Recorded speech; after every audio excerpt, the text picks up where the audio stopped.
Trambahn, how to set up and play. First thing you'll do is take your deck of train cards, put them in ascending order with the 2s on top of the 3s on top of the 4s, and then put 3 out into the starting display. Next, you'll lay out the 4 terminal stations in the 4 colors, blue, red, green, and yellow. You'll also set aside your score pad. You're going to shuffle the entire deck to create a draw deck, and then for each player, for the first player, you're going to give them a starting hand of 6 cards, and you're going to put 12 cards into their money pile. Cards are multi-use in this game. They can be used for money, for passengers, and for stations. So the first player is going to get 12 in their money pile and 6, and the second player is also going to have a starting hand of 6 cards, but they're going to get 15 cards in their money pile. A player's money pile is simply face down. You're not allowed to look through it. These are just going to get discarded as you spend these for trains. Your starting hand are kept secret, so players can look at their starting hand of 6 cards. On a player's turn, you're going to follow these 5 steps. The first thing that the player must do is place either 1 or 2 cards as passengers to these terminal stations. The numbers don't matter, but the color has to match. So let's say this player decides to play this 1 passenger to this terminal station, since it matches the green. Now they have the option of playing a second passenger card if they'd like to, but they're required to always play at least 1 passenger card to a terminal station. If a player has these jokers in their hand, jokers can also be placed to any of the terminal stations. Obviously the color doesn't matter, so it can be placed to any of the 4. And obviously I'm showing this player's hand, but it's kept secret, only viewable to them. When placing passengers during this first step, once a terminal gets 4 cards played to it, we pause the game and we complete a scoring tour, which I'll cover later. The next 3 steps in a player's turn are optional, you'll see. Number 2 is they can place any number of cards as stations in front of them. So let's say this player decides to play this card in front of them as a station, and maybe they'll play this card as a station. Any subsequent cards played to the line have to be higher. These numbers range from 1 through 10. So if I had a 1 card, I could not play it after the 3. I'd have to play it before the 3. I can also start multiple lines of the same color, or I can add to the line as long as the number is higher. Joker cards can be used as stations anywhere within the line. Jokers just can't be used as the first card for a line, nor can it be used once the 10 card has been placed. But other than that, there are no restrictions. So maybe I'll play a joker there, and I'll play another joker there. They don't necessarily replace cards, so if on a subsequent turn I had the 5 blue, I could place it right there and that would be legal. So jokers can be used within the line. The next step, the player can place any number of cards as money onto their money pile. And again, this is optional. So this player didn't have any cards left since they played them all, but they could decide to take any number of their remaining cards and just flip them face down and add to their money stack. Or they can decide to retain as many cards as they'd like. The next step on the turn is to purchase trains. Players will use money in their money pile to purchase any of the 3 trains on display. We can see that the level 2 trains cost 5 each. So let's say this player decides to buy 2 of these level 2 trains to add to their lines.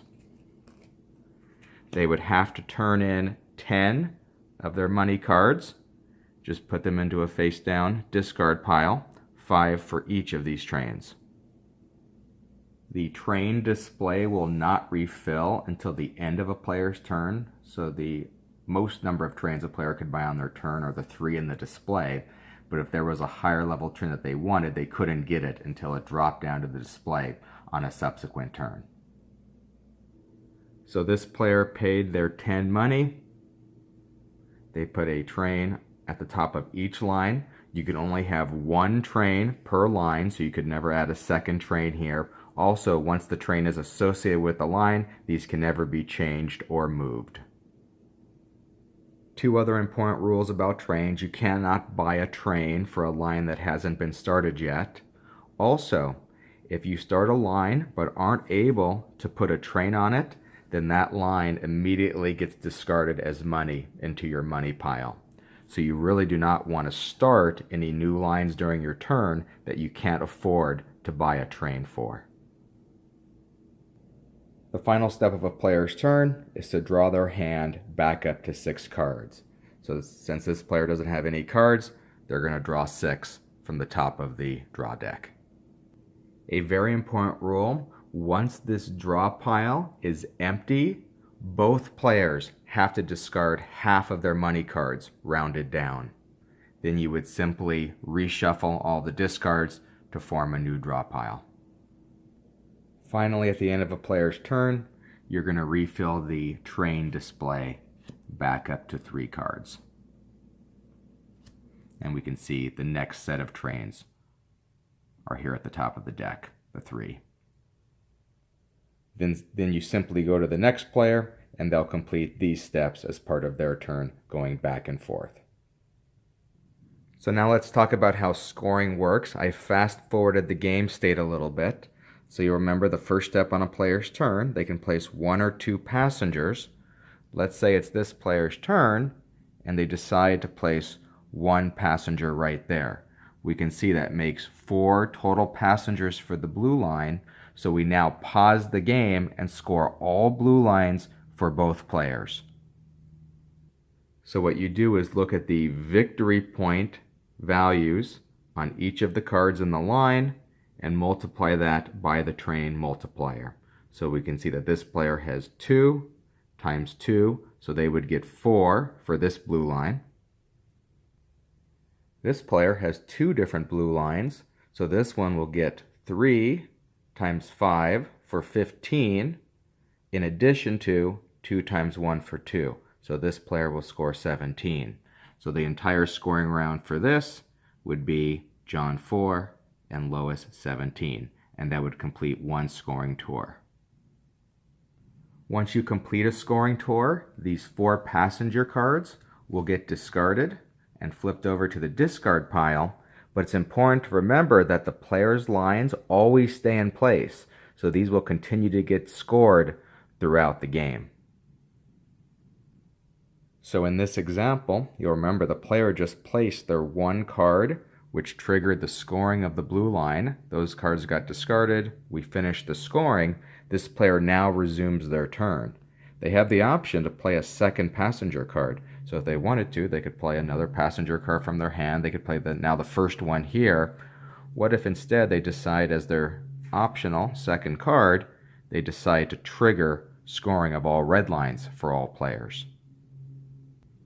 We can see that this player has 2 times 1, 2, 3, 4 for 8 points, whereas this player doesn't have any red lines, so they would not get any points for this scoring tour. So we would simply record that as 8 and 0 for this player.